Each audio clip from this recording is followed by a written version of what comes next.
นาแล้วก็ทางหัวเฮือนทางหัวผีแบบทางหัวเฮาอยากนอนมันบ่ได้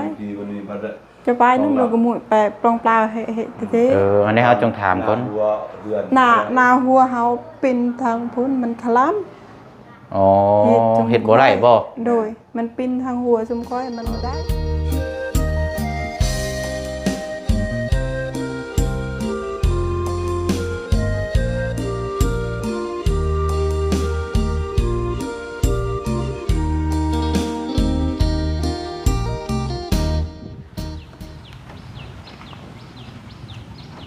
สำเร็จในวันที่เห็นบ่สำเร็จในวันอาทิตย์วันที่30 เดือน 3 ปี 2025สร้างแหล่ทีมงาน4 คนปอเราเขียนเนาะเราเขียนชื่อบอกแบบต้นฉบับด้วยเด้นี่เนาะเอาอันนี้เพิ่นสร้างเพิ่นเขียนเองแม่นบ่เนาะโดยสร้างเขียนเองเราฝากรายชื่อไว้พี่น้อยเนาะเอาเนาะมาพบมาเจอกันอีกคือเก่ากับช่องของทางพ่อน้องเปียวเด้อพี่น้องเนาะอยู่บ้านฮืนซานของทางน้องน้ำจบเรียบร้อยเนาะบ้านฮืนซานนี่เคลียร์ทำความสะอาดแล้วบัดนี้พี่น้อยเนาะมื้อนี้ก็เฮามีเวียกมาคุยนํกันเวียกนี่บ่คุยกับสร้างได้คุยกับทางเจ้าของฮืนซานได้บัดนี้พี่น้องเนาะต้องซอยกันเลยเนาะครับสบายดีและสวัสดีพ่อแม่พี่น้องคือเก่าคือเดิมเด้อพี่น้องเนาะมาคุยเวียกงานสำหรับทางห้องน้ำเนาะห้องน้ำสรุปผลเมื่อวานนี้กับพี่น้อง14ที่ว่าชนตัวข้างๆนี่นั่นบ่มีไผเห็นดีน้ำเลยเนาะแต่ว่าเพิ่นจะให้ยึดกับตัวเฮือนยึดตัวข้างหลังไปนี่แหละเพราะว่าเดืออยู่จากข้างหลังไปแล้วก็ยังไว้มองปลูกผักปลูกหยังก็ยังมีอีกอยู่นะมัน4 เมตรปลายพุ่นอยู่ข้างหลังเฮือนเจ้าพี่มาเบิ่งพี่น้องเด็กถึงมานี่3 เมตรเนาะโอ้ยประมาณนี้แหละ3 เมตรแหลนอยู่ลักคุณพี่น้องเลยเดือนนี้ก็ขุดของน้ำน้ำพุ่นกับปลูกกงไม้กงยางก็ว่ากันไปเนาะกกล้วยกกตอกอย่างพุ่นละเนาะเอาจังใดดีพี่น้องเอ้ยมีแต่ว่าถามทั้งครอบครัวแล้วบัดนี้เนาะว่างบเฮาก็มีอยู่ตามที่ผู้เชี่ยงแจ้งไปนะ นี่อยู่6 ล้าน6 ล้านกิพี่น้อยใช่อันพอจะอยู่ใช่เชิงผมว่าเราเห็นยังนะโอ้ขับได้เนาะไปจะขึ้นไปเบิกก่อน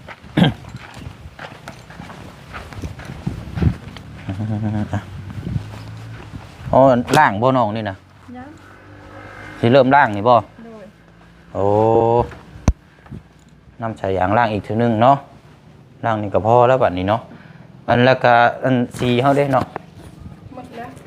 สีสร้างท่าเบิดแล้วบ่โดยโอ้แล้วบันไดยังเก็บแล้วเรียบร้อยบ่แล้วเนาะโอเค ใจนะโอ้คักเลยเนาะเรือนไม้เลยโดยเอาสบายดีให้ห้องนี้บ่เจ้าน่ะ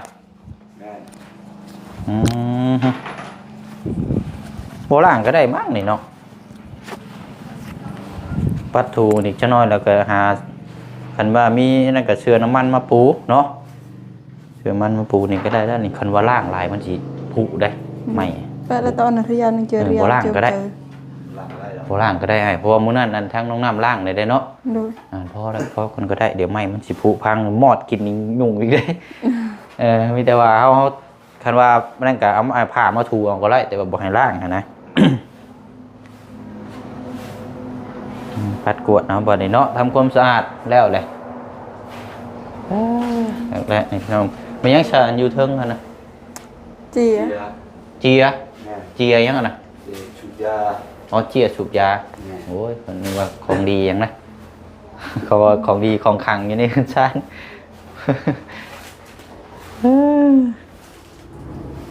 เอาพัดกวดเนาะเตรียมแล้วนี่เนาะวันนี้กับวันที่31วันที่5ตอนเช้าเนาะวันที่5ตอนเช้ากับมือขึ้นเฮือนเลย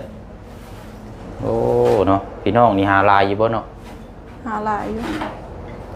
เป็นแม่นบ่ได้ในบ้านเนาะ โดย แต่ว่าอันนั้นก็บอกสร้างนำนี่เด้อกันว่ามือขึ้นเทือนกันบ่ลืมเพิ่นได้ บอกแล้ว เพราะว่าผู้เพิ่นเฮ็ดแหละมาผูกแขนให้เราเนาะ บอกบ่ได้ อ่า บอกเฮ็ดเฮือนนี่ต้อง อันนี้ก็ผูกแขนได้คือกันเนาะป่ะ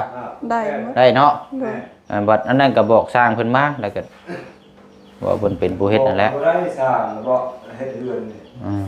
ต้องบอกให้ดาว ไปเอามาเอาไปก่อนอืมห้องนี้ห้องน้องน้ำตัวนี้เนาะวันนี้อันทั้งลูกเต้าเลยใช่นอนอยู่น้ำกันนั่นแหล้วเนาะ โดย อ่าเก็บมาแต่ว่าทำความสะอาดแล้วบัดนี้พี่น้องเดี๋ยวอันออกมาพี่ก้อนก็ได้ใช่ไหมเดี๋ยวจังกวดก็ได้เดี๋ยวเขาทำมันเอาเวียกตัวนี้ก่อนเพราะว่าตัวนี้นี่ต้องชุมเจ้าแล้วต้องผลักดันกันได้บัดนี้เอาจีในน้ำอันว่านั่นกันเรื่องของน้ำต่อออกไปนี่บ่ต่อกระเทิบออกไป อัน นี่ นั้นต่อในเลยของน้ ต่อตัวใด ำต่อเจ็บลง คือยึดจากเฮือนครัวนี่ลงไปแล้วก็มีแต่ว่าเจ้าขุดอันน่ะอันนี้แหละเขาจิมาถามตัวนี้แหละ ขุดบงนั้นบ่ได้บ่ มองนั่นบ่ แม่ คันว่ามองนั่นเขาสิแนะนำมันเป็นหน้าบ้านเวลามีการมีงานมันติดขัดหนึงมาหน้าห้องน้ำก็บ่อยากให้มันอยู่หน้าเนี่ยมันบ่ดีต้องอยู่ข้างหลังซะ บ่ได้ก็บอกตัวนี้ เออ บ่ได้ดอกมันนาแล้วก็ ทางหัว เฮือนทางหัวผี แบบทางหัวเฮาอยากนอนมันบ่ได้ ผีวันนี้บ่ได้ จะไปนึงเราก็หมุดไปปลองเปล่าเฮ็ดเท่ อันนี้เขาจงถามก่อน หัวเฮือน หน้าหัวเฮาเป็นทางพุ่นมันคล้ำ อ๋อเฮ็ดบ่ได้บ่ โดยมันปิ้นทางหัวซุมค่อยมันบ่ได้ มันสิบ่ได้ แบบเครื่องเปื้อน ของเปื้อนมันบ่ได้ เคยว่าอันมองจุดที่ว่าเฮาสิสร้างนี่คือมองอันผีใช่บ่ แม่หา3ปีเพิ่นนั่นเด้ โอ้โอ้ แบบนั้นมันบ่คือกันกับพี่คือกันแบบเฮาโครงสกปรกละทางอันนั้นทางหัวแบบเฮาพันเรื่องบ่ดี อืมเจ้าครับตัวนี้นี่ทั้งเทิงหัวนี่บ่มีชิดเลยบัดนี้เนาะ เนาะ เออ ได้ลูกไผ่กับลูกไส้คานนี่ก็บ่ได้เด้อันนั้นเถอะ ฮะ ลูกไผ่กับคานบ่ได้ หลอดไฟนี่บ่ แม่นตัวนี้ตัวไม้คือ ใส่นี่ก็บ่ได้อีก มันบ่ได้คาน เอ้า บ่ได้เด้แบบนั้นได้เอาเลยเถอะ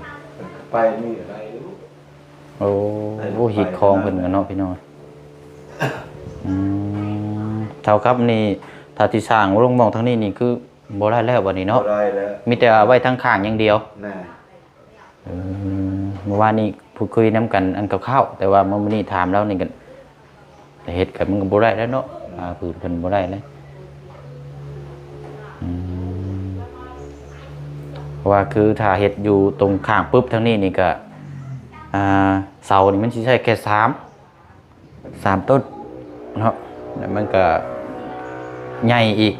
แต่ว่าถ้าเฮ็ดอยู่มุมนี้บัดนี้มันสิเพิ่มเป็น4ราคาก็เพิ่มอีกมันก็จะแตกต่างกันเพราะฉะนั้นก็มีแต่ว่ามุมเก่าหั่นแหละซะเนาะ แม่ เคนเฮ็ดอันนั้นบอล เนาะ ได้อยู่มันบ่งามเนาะ บ่ได้แล้วหน้าบ้านบ่เอาหม่องเก่าหั่นแหละเนาะคันว่านั่นก็ มุงเก่าอะไร เพราะว่าอันชุมเจ้าขุดแล้วตัวนั้นน่ะเนาะไม่ได้เฮาขุดเอาตัวเก่าขึ้นมาแล้วมันจังบ่แข็งแล้วก็มีแต่ว่าแปลงท่อเอาแปลงเอาท่อลงเนาะ แม่ ไปลงมาเบิ่งลงพี่กันก็ได้เดี๋ยวจังค่อยกวดมาโอ้เนาะหนักแล้วซะนี่พี่น้องเอ้ย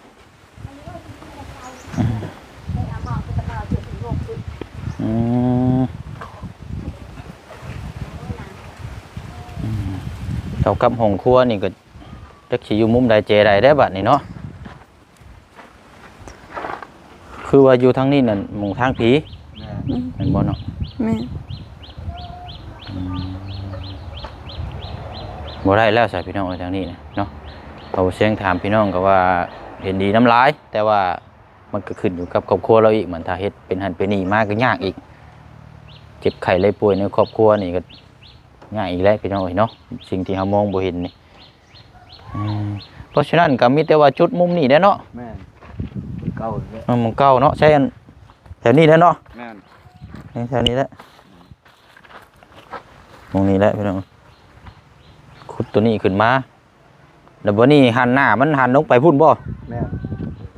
หันหน้าลงไปพุ่นเนาะ แม่น น้ำก็สิไหลลงนี้เนาะ แม่น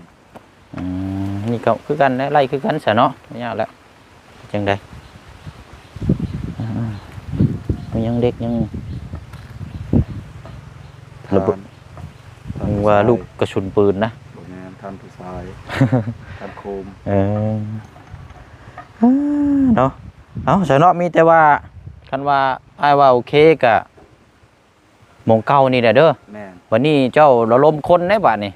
อันลูกเต้าหั่นแหละเด้อ แม่น มาขุดตัวนี้ออกเด้อขุดตัวนี้ซะ เป็นปีหลักลูก ซะลงไปนี้เด้อน้องเด้อ โดย ได้ก็สิเข้ามาเบิ่งน้ำอยู่ดอกซะลงไปนี้เดี๋ยวโบเชียงสิออกไปสร้างเบิ่งท่อเขาเจ้ากันเขาเจ้าว่างมาส่งมื้อนี้ก็แม่นว่ามามื้อนี้คันว่าบ่แม่นมื้อนี้ก็มื้อหน้าแต่ว่าเฮาเคลียร์ท่อไว้ก่อนก็ได้เนาะ โดย เฮาขุดแปลงไปเลยเพราะว่าเฮาคุยกับสร้างก็เวียกงานตัวนี้นี่เฮาต้องขุดเองอยู่แล้วนะแต่ว่าเพิ่นขุดเองมันก็เพิ่มอีกมันก็เปลืองงบทั้งผู้ใหญ่เพิ่นซอยไปอีกเนาะนี่เฮาก็ตัวใดเฮาซอยได้เฮาก็ประหยัดต้นทุนมันก็สิบ่นั่นหรอกเพราะว่าเฮาขุดได้เนาะอยู่นี่ แม่น เอาแหละคันว่าพากันว่างกันพากันดุยเด้อเด้ออ้ายเด้อ แม่น พากันเฮ็ดได้รถแล้วเฮาสิเข้ามาเบิ่งอีกเทื่อนึง ขุดกลางคืนนะมันเย็น ตอนเที่ยง กลางคืนกลางเว้นนั่นแหละเฮ็ดไปนำหั่นแหละ บ่ และถ่ายคลิปมื้อ เฮ็ดกลางคืนวันยามรับยามนอนไว้ได้เนาะ โดย เฮ็ดกลางเว้นนั่นแหละคอยเฮ็ดเอายากหรอกบ่มีไผบังคับเฮาหรอกเฮ็ดไปเรื่อยๆเอาโอเคใช่เนาะนั่นแหละมาเนาะเดี๋ยวจับก็ได้เราก็สรุปแล้วนะพี่น้อยก็สินี่แหละเนาะจุดนี้เนี่ยหันหน้าลงไปพุ่นหันหน้าลงไปพุ่นหันไปคือเฮือนนี่แหละเนาะลงไปพุ่นแหละสบายดี เอาทางน้องน้ำเนาะให้เพิ่นจับกล้องให้ตอนที่แรกไอ้ที่แจงอยู่เมื่อวานนี่เจ้าบัดบ่เว้าเนาะ โดย ครับตอนนี้ก็มีแต่เห็นหัวอ้อมเนาะ โดย เห็นหัวอ้อมเอาบัดนี้หัวอ้อมแล้วก็จัดแจงเอาเนาะไหนมันเป็น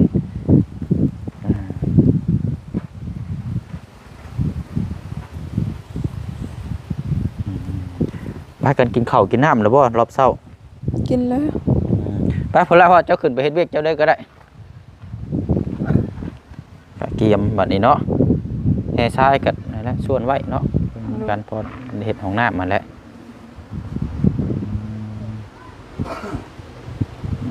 มาแต่ใช้สนองเจ้าคือใช้นี่มาแต่ให้บ่ บ่ แม่นว่ามาแต่ให้แต่สวนสิดอก บ่อยู่เฮ็ด โอ้สร้างแล้วก็เร่งเต็มที่เนาะบันได แม่ เออ จนฮอด11:00 นเข้ามื้อ ฮะ11 โมงกลางคืนนี่ โดยเขาถ่าให้มันแห้งก่อนจังมื้อ ปอปานนั้นบ่ คือยัดเด็กน้อยเหยียบแล้วว่ายัดเด็กน้อยเหยียบจังนั้น อืมปานนั้นมันยังบินอยู่ได้นี่กะติน่ะแตกหน่อยหนึงนี่กะ แตก อืม ตัวนี้ก็แตกนะ แตกสุดหน่อยหนึงเนาะเพราะมันยังบ่ทันได้แข็งปานใดอันนี้เราเขียนเองบ่นี่นะ โดย โอ้ยแม่นบอกเลขบ่เนาะนี่สร้างนี่เฮ้อ เบิ่งเลยเลขยัน ย่านนี่เด้พี่น้องเอ้ยเนาะเด็กลาวบ่จักหรอกอันนี้3มีแต่นำ3ครับเอานำ3ตบท้ายแม่น4เด้อพี่น้องเอ้ย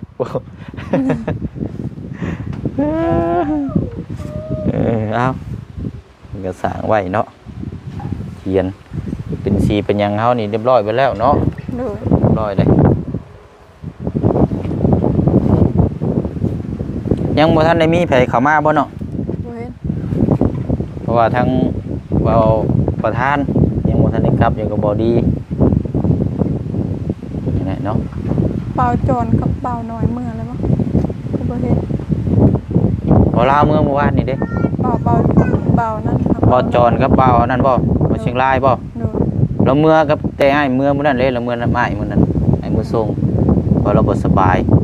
ทางว่าบ่เชียงรายเราเจ็บโครงมันทางข้างหลังนั่น โดย ไปตรวจมาจอนกับเมื่อนั่นแหละเมื่อน้ำไม้เมื่อน้ำกันเราบ่ได้ขึ้นมาเลยแล้วไปมาหาสู่กับคันว่าไปมาทายกันบอกพี่น้องเลยก็ได้เนาะ โดย มือขึ้นชานั่นแหละแจ้งบอกเพิ่นนำเลยเนาะเอาร้อยบัดนี้พี่น้องเนาะมีแต่ว่าบ่เชียงสิไปถามเบิ่งห้านอุปกรณ์ก่อสร้างก่อนบัดนี้เนาะเรื่องเสาเอาตามงบมาแล้วเรื่องจะเอาเสา อีปิอีปรุกอี ไม่ ปิ ยังนะ เราคุดนี่ อย่าเราแล้วให้เราเล่นรู้เลยแล้วจังผมก็ได้หรอก มันเป็นคุ้มขี้ไล่ อืม อีปิอ่ะ จะไปสร้างเสานะไปคันว่าบุ๋มคันว่าเขาเจ้าเฮ็ดแล้วเลยก็แม่นว่าแม่นพร้อมทรงคันว่ายังบ่ทันแล้วก็ต้องสร้างอีกแล้วนี่หลายมืออยู่เด้เนาะมันบ่ได้อาจจะพุ่นบ่จักหลังขึ้นเฮือนพุ่นบ่จัก แม่ มีหยังคือตาแดง ไม่ใช่ตาเด็ก มีแต่ตัวนี้แล้วพากันขุดตัวนี้แล้วน้องเด้อ โดย ขุดเองซอยกันตัวนี้นะเอาเนี่ยอันมีอยู่4ท่อเด้อ โดย เอาความสูงประมาณ2เมตรก็ได้ โดย 2เมตรพอสมเจ้าขุดลงไปนี่มันก็หลายเมตรได้เนาะจะเมตร80พุ่นบ่จักตอนนั้นสูงเติบอยู่ได้คันว่าว่างกับทางน้องเจ้าและผู้ชายและซอยกันน้องลุงแล้วเด้อ เขาไปกดมันแล้ว บัดเขาเจ้าอยู่ว่างและซอยกันนะ โดย เจ้าไปเฮ็ดเวยเห็นงานก็ดีแล้วไอ้กลัวอยู่ซื่อๆอยู่ดอกแต่ว่าก็ถ้าเป็นไปได้ก็อยากให้ซอยตัวนี้นำหั่นนะ โด บ่ ย ได้บ่เมื่อยซอยกันเนาะเป็นไรซะแม่เจ้าร่างกายยังเจ็บเก่าอยู่บ่ โดยยังคือเก่าอยู่ แล้วบ่ได้กินหยังบ่ซะเดี๋ยวนี้นะทางใหม่หักตอก หมดแล้วหอกไม้ลุงเพิ่มมาให้ ตอนเรากินทางใหม่ตอนนั้นดีขึ้นอยู่บ่ซะ บดีซ้ำยังซ้ำเก่า ยังคือเก่า โดย ยังคือเก่าเวลาเก่าเนาะ